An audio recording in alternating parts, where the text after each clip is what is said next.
तर 20 मे हा जागतिक मधमाशी दिन म्हणून साजरा केला जातो. त्यामुळे त्या निमित्ताने आम्ही गेल्या 4 वर्षांपासून मधुमित्र आणि मधु सखी पुरस्कार अशी योजना आम्ही सुरू केली होती. त्या योजनेची माहिती देणं, तर एक मधाचे गाव म्हणून एक अभिनव योजना मंडळाने सुरू केली आहे सरकारच्या सहकार्याने. आणि खादी मंडळाचे अन्य काही उपक्रम आहेत. अशा तिन्ही गोष्टी आपल्यासमोर संक्षेपात सांगणार आहे.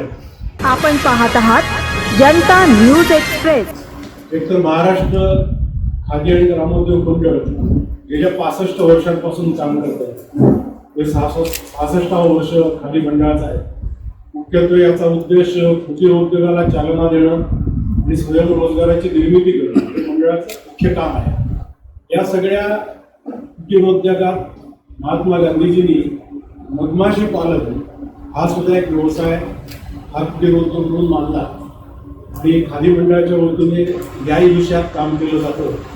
आपल्याला मधमाशीचं महत्त्व सर्वांना माहिती आहे की पर्यावरणाचं संरक्षण करण्यात आणि विशेषतः कृषीचं उत्पादन वाढण्यात याचं मोठं योगदान आहे. जागतिक मधमाशा दिन 20 मेला हा नेहमी साजरा केला जातो.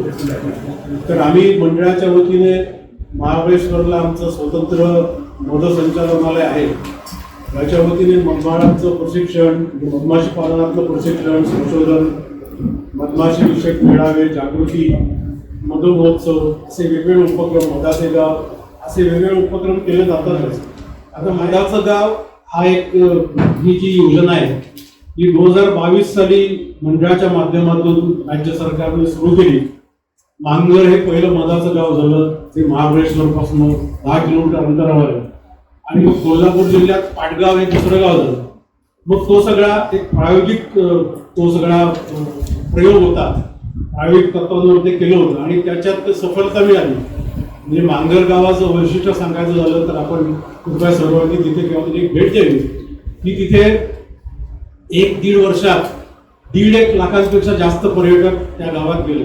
पर्यटक गेल्यामुळे मुख्यत्वे तिकडचं होमस्टे आपण ज्याला म्हणतो की घरगुती पद्धतीत राहणं, निवास व्यवस्था, भोजन, चहा पाणी, टायर दुरुस्ती अशा सगळ्यामुळे गावाचं आर्थिक गणित तिथे बदललं. त्यामुळे मधु पर्यटन सुद्धा या सगळ्या विषयाला जोडलेलं आहे. मधाचे गाव म्हणजे शास्त्रशुद्ध पद्धतीत मधपाळांना प्रशिक्षण देणं, सेंद्रिय मधाची निर्मिती, मधाचं दर्जेदार उत्पादन आणि रोजगार निर्मिती मुख्यतः या गावात होते आणि लोकांना एक शुद्ध मध मिळतो. मधविषयक जागृतीसाठी आपण तिथे एक दालन सुद्धा करतो, माहिती दालन. तर असं घेऊन ही 2 गावं झाली. तर ह्याचा जो यशस्वीता लक्षात आली आणि ती लक्षात घेऊन आम्ही सरकारला विनंती केली की महाराष्ट्रात प्रत्येक जिल्ह्यात आपण असं गाव करूया. महाराष्ट्रात 34 जिल्हे आहेत. त्या 34 जिल्ह्यात आपण 34 गावं करू असं. आणि शासनाने आम्हाला त्यासाठी 17 कोटी रुपयांचा निधी मंजूर केला. तर त्यातला पहिला टप्पा हा 5 कोटी 10 लाख रुपयांचा पहिल्या टप्प्यात आम्हाला निधी मंजूर झालाय आणि त्यातली 10 गावं आम्ही करायला घेतले. त्याची सूची आपल्याला मागच्या पृष्ठावर जोडलेली आहे. त्याच्यात 2 गावांची आणखी भर पडली आहे. धुळे जिल्ह्यातलं रामीगाव आणि रत्नागिरी जिल्ह्यातलं उदय सामंत आमचे पालकमंत्री आहेत त्यांच्या जिल्ह्यातलं कळवडे अशी 2 गावं, अशी 12 गावं ही आपली पहिल्या टप्प्यात होणार आहे. बाकीची पुढची गावं शोधण्यासाठी आमचे सर्वेक्षण चालू आहे. पुढच्या टप्प्यात एक गावं होती आणि गेल्या 2 महिन्यात आम्ही 348 मधपाळांना प्रशिक्षण दिलं. मग त्या प्रशिक्षणाबरोबरच जे मधमाशी पालनात जे संरक्षण वेश लागतात, मग मधपेटी आहेत, ते वेश आहेत, यंत्र आहेत, उपकरण आहेत मध करण्यासाठी, याचंही वितरण झालं. तेव्हा त्याचा पहिल्या टप्प्यातली अर्धी कामं पूर्ण झाली. आता पुढच्या टप्प्यात प्रत्यक्ष त्यांना वसाहती देणं, तिथे मधुबन निर्माण करणं, नंतर माहिती दालन निर्माण करणं अशी पुढच्या टप्प्यातली कामं होऊन साधारण पावसाळ्यानंतर ही सगळी गावं प्रत्यक्ष तयार होतील. आणि आता काल मुख्यमंत्र्यांनी जाहीर केल्यामुळे पुढच्या काळात असे मोठे कार्यक्रम सामान्यपणे 6 महिन्यात होणार नाहीत. तर ते सगळं पाळून मधाच्या गावाची उद्घाटनही सरकार निर्देश देईल त्याप्रमाणे पुढच्या काळात आपण करू. ही सगळी मधाची गावं पुढच्या काळात आम्ही करणार आहोत. त्यातलं अर्ध काम 10 गावांमध्ये झालेलं आहे. हा एक दुसरा विषय. आणि आता जे प्रधानमंत्र्यांनी नुकतंच जे आवाहन केलं तर त्या आव्हानाला सुद्धा खादी मंडळे मुख्यत्वे स्वदेशी वस्तूंचा वापर, स्वदेशी वस्तूंचा प्रोत्साहन देण्यासाठी त्याचा उपयोग करणं अशा अनेक गोष्टी करत असतो आम्ही ठिकठिकाणी त्यासाठी प्रदर्शनं भरवत असतो. त्यामुळे आपला जो ग्रामीण भागातला कारागीर आहे आणि जो लघु उद्योजक आहे यांना प्रोत्साहन मिळावं आणि आपण सर्वांनी नागरिकांनी त्या वस्तू खरेदी कराव्या असं आव्हान खादी मंडळ करत आहे. आपल्याला सर्वांना द्यायला खादीचा रुमाल सुद्धा आम्ही ते आणलेला आहे आणि जो मध आहे हा मध सुद्धा शुद्ध सेंद्रिय मध आपल्याला मिळणार आहे. तेव्हा अशा अनेक छोट्या छोट्या वस्तू आपण सर्व नागरिकांनी वापरायला सुरुवात केली पाहिजे आणि आपणच आपल्या स्वदेशी वस्तूंना प्रतिष्ठा प्राप्त करून दिली पाहिजे. तरच खऱ्या अर्थाने आत्मनिर्भर भारत जे प्रधानमंत्री म्हणतात त्याच्याकडे आपण जाऊ. त्यामुळे असे हे सर्व विषय होते.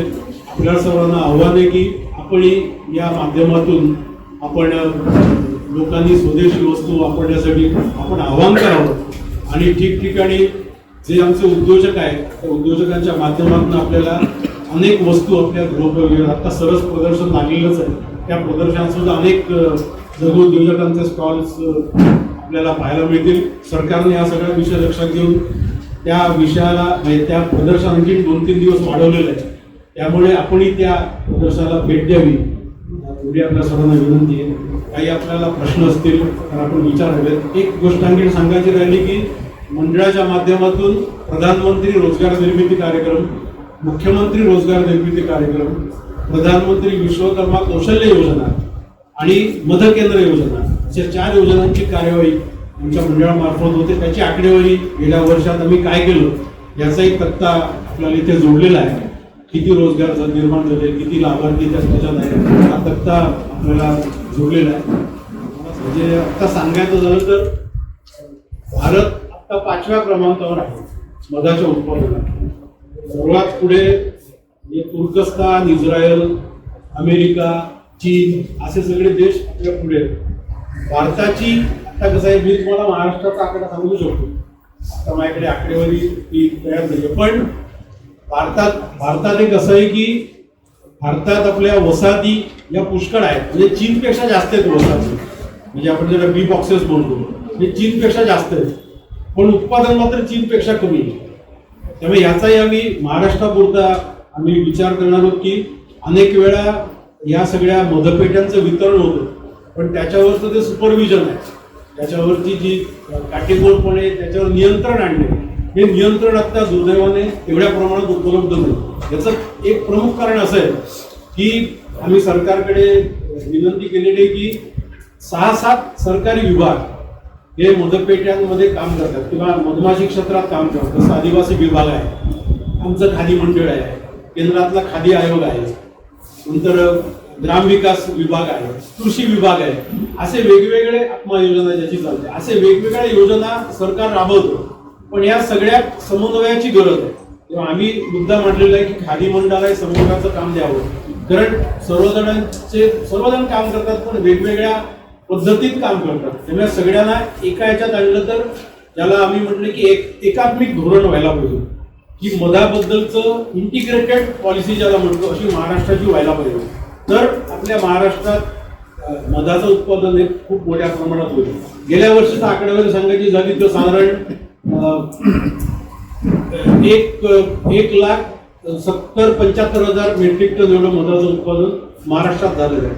त्याच्यातील पुन्हा सांगायचं झालं की म्हणजे हे दुर्दैव आहे, मला सांगायला खंत वाटते की नेमके किती मधपाळ आहेत महाराष्ट्रात, किती मधाचं काम करतात याचाही डेटा असा एकत्रित नाहीये. आज आमच्याकडे फक्त आमच्या मंडळाचा आहे. पण आज सर्व मधपाळ आपण कुठेही जाल, माथेरानला जाल, महाबळेश्वरला जाल, तिथे रस्त्यावर बाटली घेऊन बसलेलं असतात. त्यामुळे खरं म्हणजे तो जो रॉ हनी आहे हा हनी प्रोसेस केल्याशिवाय वापरू नये खरं म्हणजे. पण अनेक जण ते घेतात. त्यामुळे आमचं म्हणणं असं आहे की हे सगळे जे मधपाळ आहेत यांचं नोंदणी झाली पाहिजे. त्याच्यासाठी आम्ही पुढच्या काळात एक पोर्टल करण्याची कल्पना आहे की महाराष्ट्र खादी आणि ग्रामोद्योग मंडळ याचं एक पोर्टल आम्ही तयार करणार आणि त्याच्यात प्रत्येकाने नोंदणी करावी जे इस्रायलने केलेलं आहे. अशा प्रकारचा प्रयोग महाराष्ट्रात करण्याची आमची कल्पना आहे. कारण मधपाळ आज त्या अर्थाने किती आहेत हे खरंच माहीत नाही, दुर्दैव आहे. आमच्याकडे आमचा डेटा आहे पण बाकी अनेक जण खाजगीरित्या करतात. त्या सगळ्यांचा आज एकत्रित आकडेवारी नाही. तर ती आकडेवारी करण्याचं काम आम्ही ऑलरेडी सुरू केलेलं आहे आणि आता आमच्याकडे 4,500 मधपाळांचा आमचा डेटा आहे. आता खादी आयोगाचा सुद्धा CBRT या संस्था आहे पण पुण्यात, त्यांच्या सुद्धा आम्ही संपर्क करतो. त्यांच्याकडे काही डेटा, तर आमच्या दोघांचा डेटा एकत्र येईल. या व्यतिरिक्त सुद्धा अनेक खाजगी मधपाळ आज महाराष्ट्रात काम करतात. या सगळ्यांचा एक डेटा उपलब्ध होणं हे अत्यंत आवश्यक आहे. त्यामुळे ते प्राथमिक काम आहे. ते एकदा झालं की मग मध उत्पादन नेमकं किती आहे, कारण अनेकदा आपल्याला माहिती आहे की मधमाशीला फुलवरा लागतो. आता पाऊस हा मधमाशीचा मोठा शत्रू आहे. त्या पावसात मधमाशी पालन हे जिकिरीचं बनतं. याचं कारण जिथे खूप पाऊस पडतो त्या कमी पाऊस असलेल्या प्रदेशात मधमाशाच्या पेट्याचं स्थलांतर करायला लागतं. कारण मधमाशी पावसात मध गोळा करू शकत नाही, तिला साखरेचा पाक द्यायला लागतो तर ती मधमाशी जगते. आणि आज एकूण ग्लोबल वॉर्मिंग आपलं सगळं जागतिक तापमान वाढलेलं आहे, ही एक मोठं संकट आहे. त्यामुळे सगळ्याच्यात मधमाशींचं जतन होणं आणि त्याचं संवर्धन होणं अत्यंत आवश्यक आहे आणि याच्यात कृषी विभागाची महत्वाची भूमिका आहे. तेव्हा आम्ही त्यांच्याशी सुद्धा संपर्क करतोय आणि महाराष्ट्रातली जी कृषी विद्यापीठ आहे, 4 प्रमुख कृषी विद्यापीठ आहे, यांच्याही कृषी विद्यापीठाच्या माध्यमातून आपल्याला सर्वांना मिळून कसं काम करता येईल याचा एक आराखडा पुढच्या काळात आम्ही तयार करणार आहोत. एक बी बॉक्सची किंमत 6,000 रुपये असते, 5,500 ते 6,000 रुपये. सबसिडी नाही, त्याच्यात 50% सबसिडी आम्ही देतो. म्हणजे आमच्याकडे मधमाशी पालनाचं 10 दिवसांचं प्रशिक्षण आहे. हे प्रशिक्षण झालं की त्याच्यात 50% एका पेटीवर आम्ही सबसिडी देतो. आता मधाची गावं, या मधाच्या गावात या जवळजवळ 350 जणांचं प्रशिक्षण झालंय, त्याच्यात आम्ही 90% सबसिडी दिलेली आहे. त्या लाभार्थ्यांनी केवळ 10% भरलेले आहे. दुसरं एक महाराष्ट्रात आणखी एक मला सांगायला आनंद होईल की मधाचा हमी भाव हा सर्वात जास्त आम्ही देतो. म्हणजे आज खादी आयोग सुद्धा 190 रुपये 200 रुपये असं देतो. आज खादी ग्रामोद्योग मंडळ हे 500 रुपये हमी भावाने मध विकत देतो. त्यामुळे आम्ही लोकांना प्रशिक्षण देतो आणि त्या मधाची गुणवत्ता तपासून तो मध आम्ही 500 रुपयांनी विकत घेतो, सेंद्रिय मध. आणि मधमाशीच्या म्हणजे मधपेटीत अनेक उपउत्पादन सुद्धा होतात, जसं मेण आहे, प्रोपोलिस आहे, ऑइल जेली आहे, परागकट ज्याला आपण म्हणतो मधमाशीचं, हे आपलं अन्न आहे. त्यामुळे ही उपउत्पादनातून सुद्धा आपल्याला अनेक प्रकारचं उत्पन्न मिळू शकतं. त्यामुळे मधमाशी पालन हा अत्यंत किफायतशीर व्यवसाय आणि ज्याच्यात फार भांडवल लागत नाही, याचा अधिकाधिक प्रसार झाला पाहिजे आणि लोक अधिकाधिक व्यवसायाकडे वळले पाहिजे. आणि म्हणून खादी मंडळ गेली अनेक वर्ष काम करतं. तर पूर्ण म्हणता येणार नाही. दुसरं, लोकांचा एक समज आहे की खादी म्हणजे खूप महाग आहे. हा एक तर समज लोकांचा काढला पाहिजे. म्हणजे आपण कुठे आता हे जॅकेट घेतलं, त्या जॅकेटची किंमत 600 रुपये, हे का 600 रुपये महाग नाही. आज तुम्ही फॅब इंडियाकडे कुठे गेलात तर 4,500-5,000 लोक जॅकेट घेतात, त्यांना ते महाग वाटत नाही. तुम्ही आज कुठच्याही मॉलमध्ये गेलात 1,000 रुपये किमान मानशी खर्च होतो. तुम्ही सिनेमा बघा तुमचा किंवा का, पण खादीचं काय घ्यायचं म्हटल्यावर खूप महाग आहे. असं एक लोकांची मानसिकता. वास्तविक ते महाग नाहीये. म्हणजे तुम्ही आमच्या कार्यालयात आलात तर आमचा जो खादीचा उद्योजक आहे, तुम्हाला 4,500-5,000ची साडी तुम्हाला 3,000 रुपयात मिळेल, असे आमच्याकडे उद्योजक आहेत. फक्त दुर्दैवाने याचा प्रचार योग्य पद्धतीत झालेला नाहीये, ही वस्तुस्थिती. तोच आमचा करण्याचा आमचा प्रयत्न. मार्केटिंगसाठी तुमची काय स्ट्रॅटेजी नाही, असं आहे की तुमचे अनेक ठिकाणी खादी ग्रामोद्योगचे शॉप्स वगैरे. ऐका, हाच पहिला गैरसमज आहे की खादी ग्रामोद्योग आयोग आणि महाराष्ट्र खादी मंडळ हे वेगळे विषय आहेत. आमची स्वतःची खादीची दुकानच नाहीये. हा सगळा विषय केंद्रातल्या खादी आयोगाचा आहे. आम्ही काय करतो, आम्ही उद्योजकांना प्रोत्साहन देतो.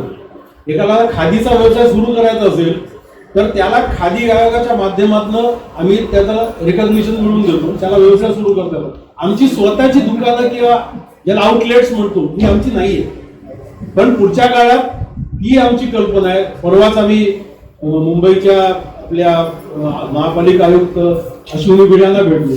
तर आम्ही मुंबईत खादी मंडळासाठी एक जागा मागतो. सरकारकडे सुद्धा आम्ही आवाहन केलेलं आहे की आम्हाला एक मोक्याची जागा द्या, कारण कोणी विचारतं की तुमच्या खादी मंडळाचं कुठे मुंबईत कुठे. त्यामुळे आम्ही अशी कल्पना आहे की एक चांगली जागा बघून त्या जागेत सर्व देशातली खादीची उत्पादनं इथे येतील असा आमचा प्रयत्न आहे. या पुढच्या काळात ते होईल. एवढंच नाही, एक मोठी महत्वाकांक्षी योजना आहे, अजून त्याच्यावर पूर्ण विचार झाला नाही. पण महाराष्ट्रात एकही खादीचा मॉल नाही, जो जसा झारखंडमध्ये आहे किंवा दिल्लीत आहे खादीचा मॉल, असा खादीचा मॉल किंवा खादीचा हब सुद्धा तयार करण्याचं एक मानस मंडळाचं आहे. त्यासाठी कागदपत्र आणि ज्या आवश्यक गोष्टी आहेत त्या गोष्टींची पूर्तता आम्ही केलेली आहे. आता सरकारकडे जाऊन त्याविषयीचा सगळा जो आराखडा आहे हा आराखडा देऊन होळी करण्याचा आमचा एक संदेश आहे. आता एक गोष्ट तुम्हाला सांगतो की खादी म्हणते लोकांना फक्त खादीचे कपडे वाटतात, तसं नाहीये. खादी म्हणजे छोट्या उद्योजकाने तयार केलेली कोणती वस्तू आहे. म्हणजे मेणबत्ती आहे, साबण आहे, शॅम्पू आहे, तेल आहे, तुम्ही हँडवॉश वापरता ते आहे, या कोणत्याही वस्तू. आणि आम्ही जेव्हा पंतप्रधान रोजगार निर्मिती कार्यक्रम आणि मुख्यमंत्री रोजगार निर्मिती कार्यक्रम यातनं आमचा जो लाभार्थी असतो त्या लाभार्थीचं उत्पादन करतो ते आम्ही आमच्या मंडळाच्या महाखादी या ब्रँड खाली आणतो. आणि मग जिथे आमची खादीची प्रदर्शनं होतात त्या प्रदर्शनात अशा सगळ्या व्यक्ती असतात की आपली उत्पादनं लावतात. आता तुम्ही सरस प्रदर्शनात गेला तर तिथे असे अनेक उद्योजक आपली उत्पादनं तिकडे घेऊन जातात. तुम्ही म्हणता ते बरोबर आहे, ज्या प्रमाणात व्हायला पाहिजे ते प्रमाणात तर नाही, पण आपला प्रयत्न चालू आहे. पण त्याच्यासाठी मार्केटिंग करणं हे आमचं काम नाही. हे खादी आयोग त्यांच्या बाजूने मार्केटिंग करतात, त्यांच्यापर्यंत आपली सूचना पोहोचवतात. हेच गैरसमज आहे. दुसरा एक महत्वाचा मुद्दा असा आहे की अमित गोडसे नावाचा एक पुण्यातला IT मधला विद्यार्थी आहे, IT मध्ये नोकरी करणार आहे. त्यांनी 2016 मध्ये आपली नोकरी सोडली आणि आज तो पुण्यात 2016 पासून काम करतो. एकमेव काम करतो की शहरातली मधमाशांची पोळी रेस्क्यू करणं, त्यांना सोडवणं. कारण आज आपण काय करतो, आज आपल्या इमारतींमध्ये मधमाशीची पोळी झाली की आपण पेस्ट कंट्रोलला बोलावतो आणि ते मधमाशीचं पोळं आपण नष्ट करतो. त्यामुळे जी तज्ञ व्यक्ती ते सांगतात की एक मधमाशीचं पोळं जर नष्ट झालं तर एक गाव नष्ट होतं. कारण एवढं ते पर्यावरण आणि सगळ्या अन्नधान्याशी जोडलेलं आहे. आणि म्हणून अमित गोडसेचा उल्लेख प्रधानमंत्री मोदींनी त्यांच्या मन की बात मध्ये केला आणि त्यांनी 2016 ते 2025 या काळात 16,000 मधमाशांची पोळी सोडवली पुणे शहरात फक्त. तर आम्ही परवा कमिशनरना भेटलो तेव्हा त्यांच्यापुढे हा विषय गेला की मुंबईत सुद्धा या विषयाचं प्रबोधन होणं आवश्यक आहे शहरी भागातल्या लोकांचं. त्यामुळे शहरात जेवढ्या कोऑपरेटिव्ह सोसायटी आहेत, गृहनिर्माण संस्था, या संस्थांचे प्रतिनिधी, एक प्रतिनिधी आपण बोलू, जेवढे येतील तेवढे येतील. आणि मुंबई शहरात जवळजवळ 250 गार्डन्स आहेत, बागा. या बागांचे संरक्षण करणारे सुपरवायझर्स, अशा सगळ्यांना एकत्र करून एक 2 तासांचं एक प्रबोधनाचा कार्यक्रम आपण करावा असं त्यांनी कमिशनरला सुचवलं. त्यांनी त्याचं स्वागत केलं. हे लगेच अगदी उद्या होतील असं नाही, पण हा एक आमच्या कार्यक्रम पत्रिकेवर हा एक कार्यक्रम आहे. बऱ्याचदा मधमाशा हल्ला करतात आणि त्याच्यात शेतकऱ्यांचा त्या मधमाशी बांधला मृत्यू पण होतो. याला आपण काही लाईव्ह कव्हरेज वगैरे नाही, लाईव्ह कव्हरेज मुळात मधमाशी चावून माणूस मरत नाही, हा चुकीचा समज आहे. म्हणजे जे त्यातले तज्ञ आहे ते सांगतात की तुम्हाला एकाच वेळेला 500 मधमाशा चावल्या तरच माणूस मरू शकतो एका वेळेला. आज आपण जे मेले मृत झालेल्या व्यक्ती म्हणतोय ते कुठच्या तरी मानसिक धक्क्याने, काहीतरी एकदम ॲलर्जी आहे अशामुळे त्या गेलेल्या आहेत. मधमाशी चावून व्यक्ती जाते हे खोटे आहे, कुठेच घडत नाही असं. त्याला काहीतरी वेगळी कारण असतात. मधमाशी उलट आणखीन एक मी तुम्हाला सांगू इच्छितो, हे मलाही माहित नव्हतं. मधमाशीचं विष हे अत्यंत उपयुक्त आहे. म्हणजे आज मधमाशीच्या 1 किलो मधमाशीची किंमत ही 1 कोटी रुपये. मधमाशी आणि नागाचं विष याच्यात फरक असा आहे की नाग किंवा साप जो विषारी तुम्हाला चावल्यावर तुमच्या रक्ताच्या गुठळ्या होतात आणि मधमाशी तुम्हाला चावली तर तुमच्या रक्तवाहिन्या खुल्या होतात. त्यामुळे अनेक वैद्य हे मधमाशी पालन करतात आणि तुम्हाला दर 10-15 दिवसांनी त्याचं स्टिंग देतात. त्यामुळे ज्याला मधुमेह आणि ब्लड प्रेशर आहे, रक्तदाब आहे, त्याला हा उपाय आहे. आणि असं मधमाशीचं विष हे 1 किलोला 1 कोटी रुपये किंमत आहे. मधमाशीला न मारता त्याचं विष काढणं हे कौशल्य काम आहे. पण हे विष विकणं ऑथराईज आहे का? आज भारतात अजून असा प्रोजेक्ट नाही. याच्यात चीन आणि अमेरिका हे पुढे पण असा प्रोजेक्ट करण्याची पुढच्या काळात आमची कल्पना आहे. पण त्यासाठी त्याला रिसर्च डेव्हलपमेंट रिसोर्सेस खूप लागतील. म्हणजे हाफकिन इन्स्टिट्यूट किंवा पुनावाला अशांबरोबर ते टायअप करावं लागेल. पण तोही प्रस्ताव आता आम्ही तयार करतोय. तर हा एक उपक्रम आम्ही गेल्या 4 वर्षांपूर्वी सुरू केला, मधुमित्र आणि मधुसखी पुरस्कार. याचा मुख्य उद्देश आहे की जे मधुपाळ चांगलं काम करतात, चांगलं मध उत्पादन करतात, अनेक वर्षांपासून काम करतात, अशांना एक प्रोत्साहन मिळावं अशा सगळ्या योजनेचा उद्देश आहे. आणि म्हणून हा आम्ही मधुमित्र आणि मधु सखी पुरस्कार हा सुरू केला. तर यंदा त्याचं हे 4थं वर्ष आहे आणि त्याच्यात एक पुरस्कार आम्ही नेहमी महिलेला देतो. तर अशा 2026 साठी आम्ही पुरस्कारासाठी त्यांची निवड केली. ते ज्ञानेश्वर मलिले लातूर जिल्ह्यातले, गणेश गुरुकुल संभाजीनगरचे, राजेंद्रदास बैरागी बुलढाण्यातले आणि श्वेता वायाळ या पुणे जिल्ह्यातले आहेत. असे 4 पुरस्कार आम्ही, त्यातला दुसरा पुरस्कार हा दोघांना विभागून आहे.